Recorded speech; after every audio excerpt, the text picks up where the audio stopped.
The old house groaned around me, a symphony of settling wood and whistling drafts. I'm Jake, 17, newly exiled to the middle of nowhere by parents who thought a rural town would cure my attitude problem. Their idea of freedom was my definition of isolation.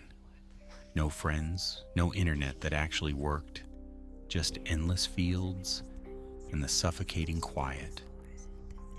Tonight, though, the quiet was broken by a furious thunderstorm, the kind that made the windows rattle and the lights flicker. I was sprawled on the worn couch in the living room, trying to force myself through a ridiculously thick history textbook when the air suddenly crackled, not just with electricity, but with an unfamiliar tension. My parents had bought this house cheap, a sprawling, slightly dilapidated property with more history than charm. Before we even moved in, the neighbors, an elderly couple named the Millers, had given us a welcome basket and a warning. "Lovely place, son," Mr. Miller had rasped, his eyes fixed on the house, not me. "Just one thing. After midnight. Doesn't matter what you hear. Doesn't matter if it rings 100 times. Don't answer the doorbell."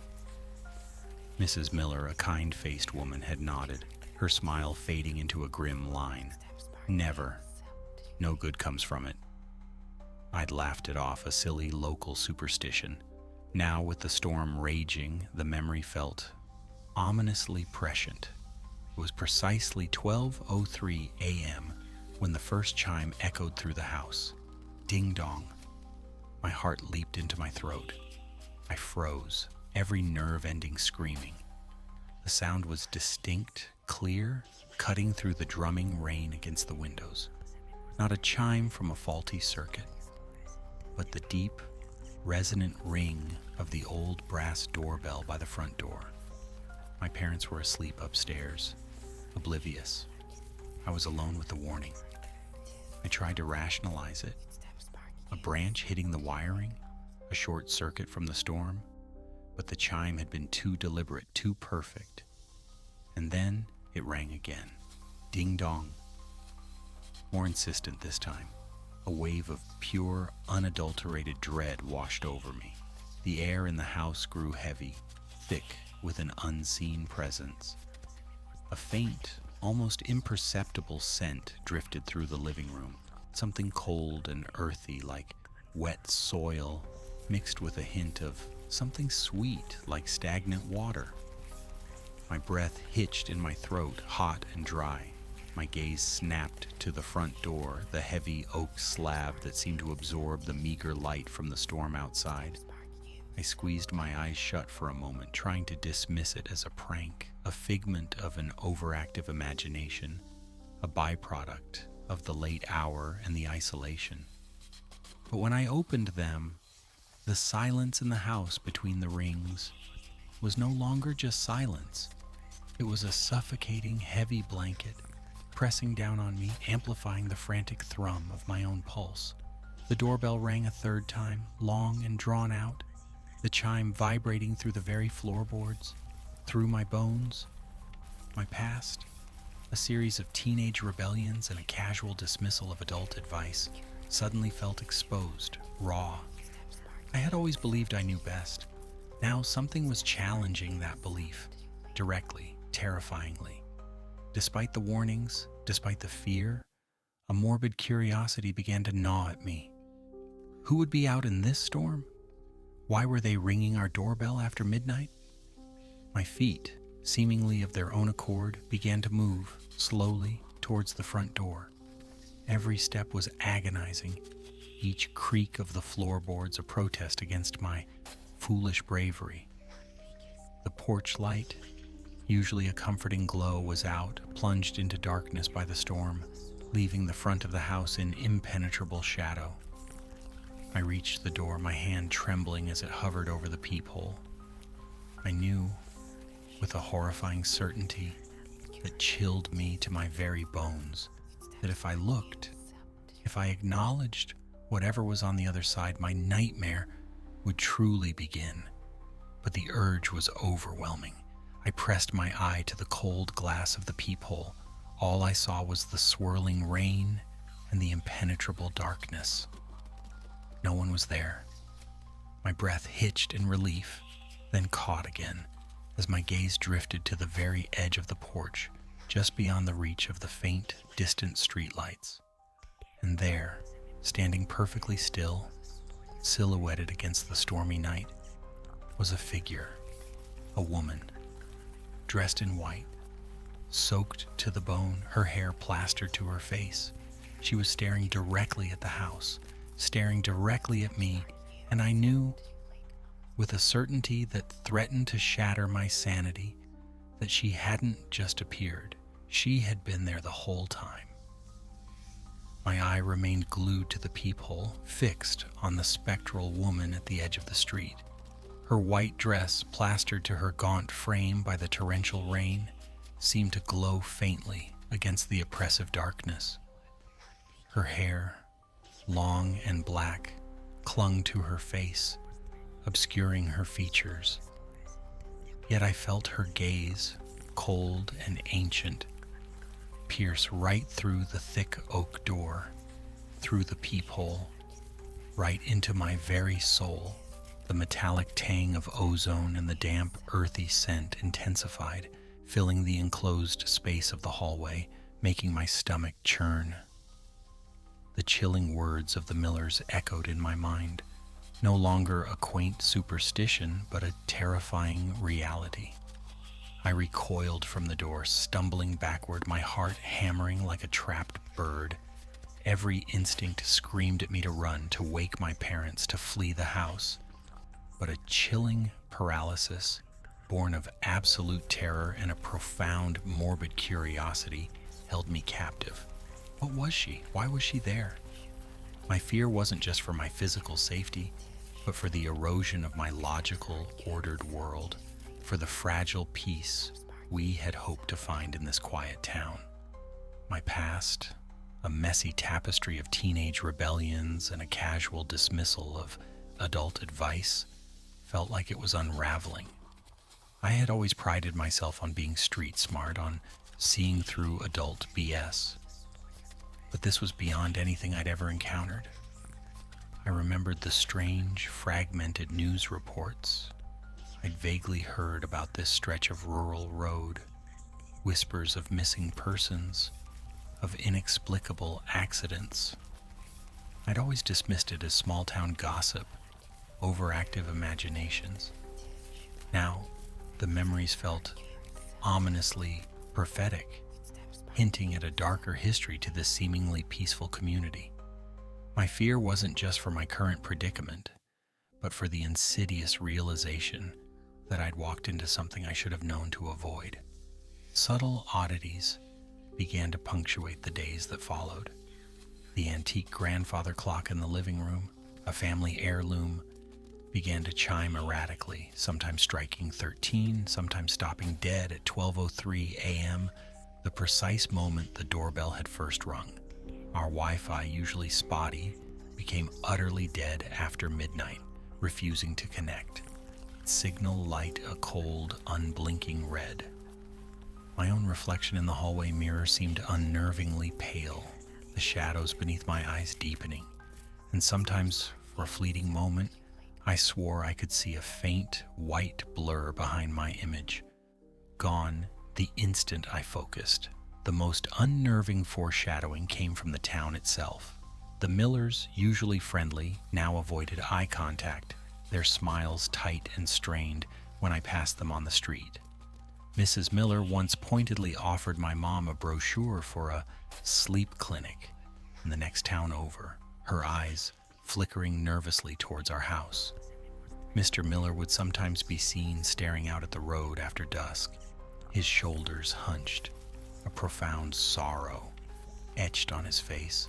Their odd behaviors amplified my unease, fostering a deep-seated distrust.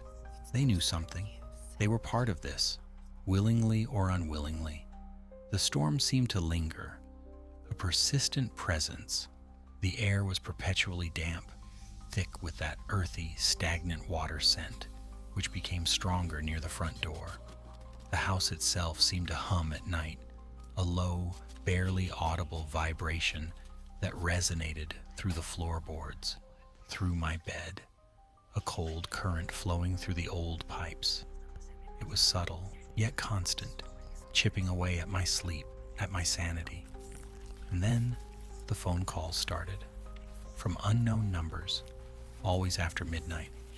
I wouldn't answer, remembering the doorbell, but sometimes a voicemail would come through, only static at first, then a faint rhythmic sound like dripping water, and beneath it a low, mournful hum, almost like a sigh. And then, cutting through the static, a single chilling word whispered by a voice that sounded like water flowing over broken glass. "Wait!"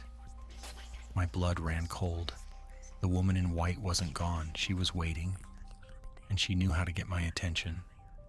The whispered "wait" from the voicemail had been a cruel promise.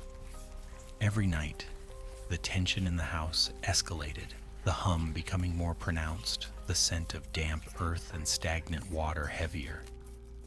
I slept with the lights on, my phone clutched in my hand, its screen a tiny window into my spiraling paranoia.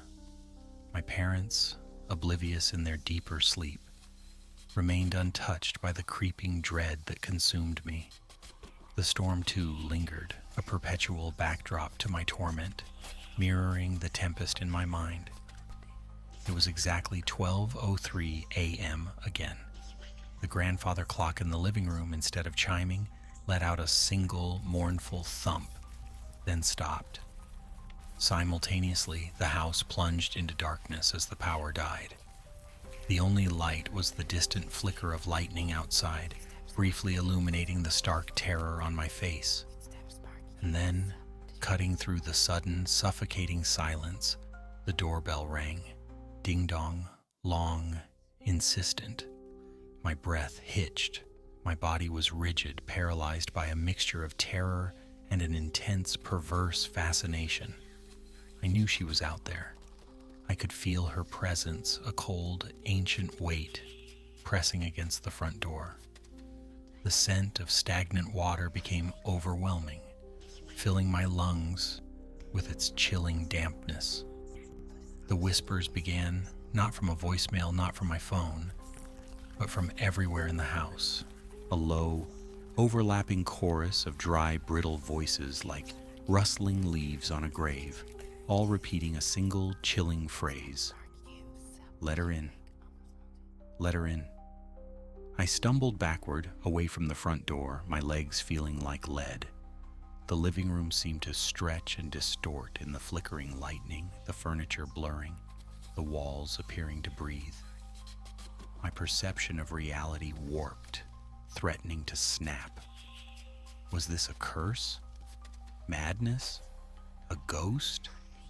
Or something far more ancient, something that played with the very fabric of our reality, drawn to the boundaries we dared to cross? As I backed away, my eyes locked on the large, antique mirror that hung in the hallway, reflecting the dim flashes of lightning from the storm. Its surface, usually tarnished and dusty, was now gleaming, black and fathomless. And then, from deep within the mirror, something began to shift. A faint ripple, like water disturbed, spread across its surface. Then a face began to coalesce within the black depths of the mirror. Not my face, not my reflection, but a woman's face, gaunt, impossibly pale, with long dark hair plastered to her skin. Her eyes, two black, bottomless pools, stared directly at me, filled with an ancient, predatory hunger.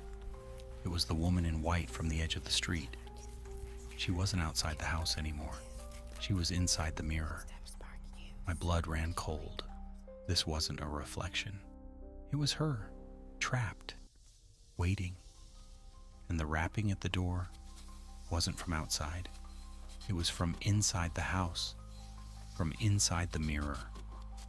The ding-dong of the doorbell echoed again, but now it sounded distorted, reverberating from the glass itself. Ding dong. The woman's face in the mirror began to contort, her lips stretching into a wide, unnatural smile, revealing teeth too long, too sharp. And then, slowly, agonizingly, her hand began to push through the surface of the mirror. Not an image, but a physical limb, pale and skeletal, tipped with nails like polished river stones.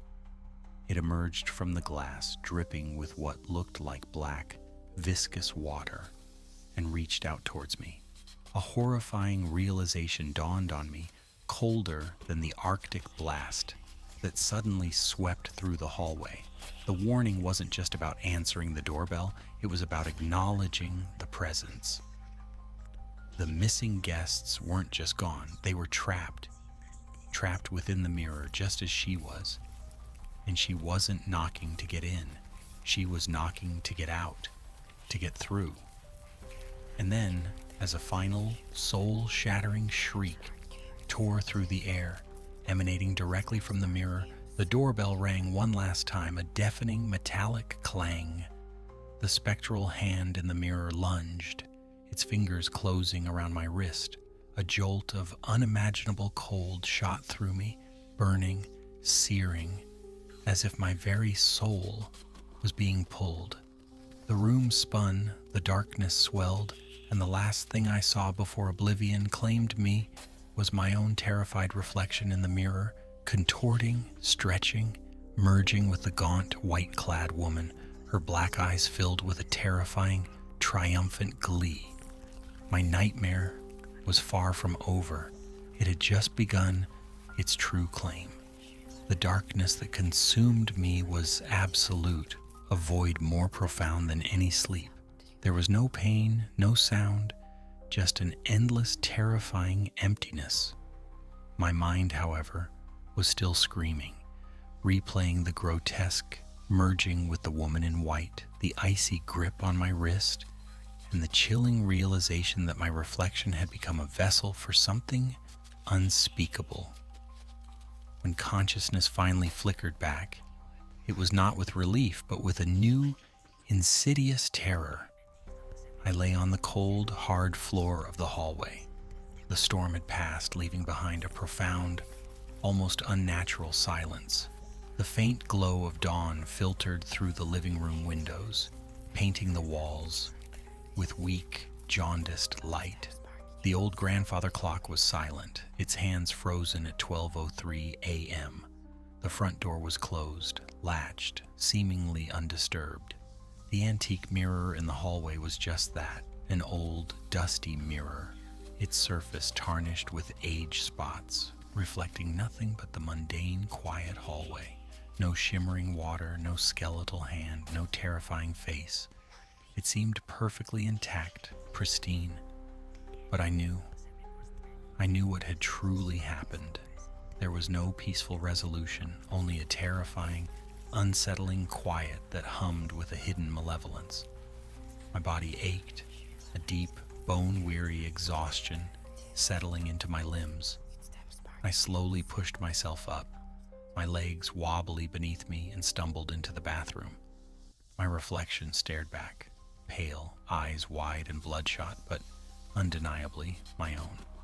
No distorted features, no black eyes, no ghostly woman behind me, just Ben, tired and traumatized. But the coldness lingered, a subtle internal chill that radiated from my very core. My pragmatism, my belief in logical explanations had not just been challenged, it had been utterly annihilated. My teenage rebellions, my casual disregard for warnings, had led me to a truth I could never unsee. The immediate nightmare of the doorbell had ended, but its true resolution was a twisted, unending torment.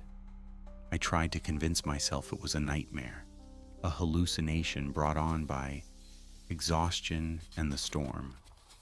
I even spoke to my parents, vaguely mentioning a bad dream. They were sympathetic, blaming the new house and my disrupted sleep schedule. They didn't see the fear in my eyes. They couldn't. The ultimate twist revealed itself subtly, insidiously. like a creeping shadow. The doorbell never rang again after midnight. The storm finally broke. The house returned to its quiet hum. But the warnings from the Millers took on a new, terrifying meaning. They had said, "Don't answer the doorbell after midnight." They never said anything about what happened if someone else answered it. One evening, a week later, I was in the living room trying to read. My mom was in the kitchen, humming softly as she made dinner. It was just after midnight.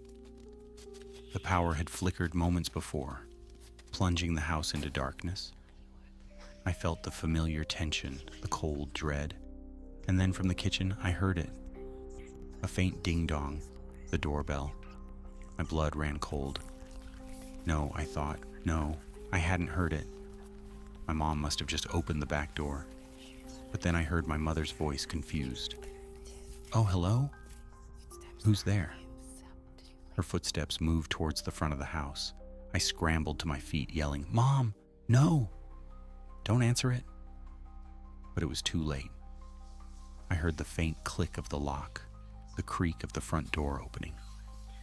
A sudden, sharp blast of Arctic cold swept through the house, followed by a searing, internal heat that burned my skin from the inside out. I stumbled, feeling a violent, wrenching sensation in my own chest, as if my very soul was being tugged, ripped from my body. The house plunged into an oscillating torture of extreme cold and searing heat, the air thick with that metallic, sickly sweet scent.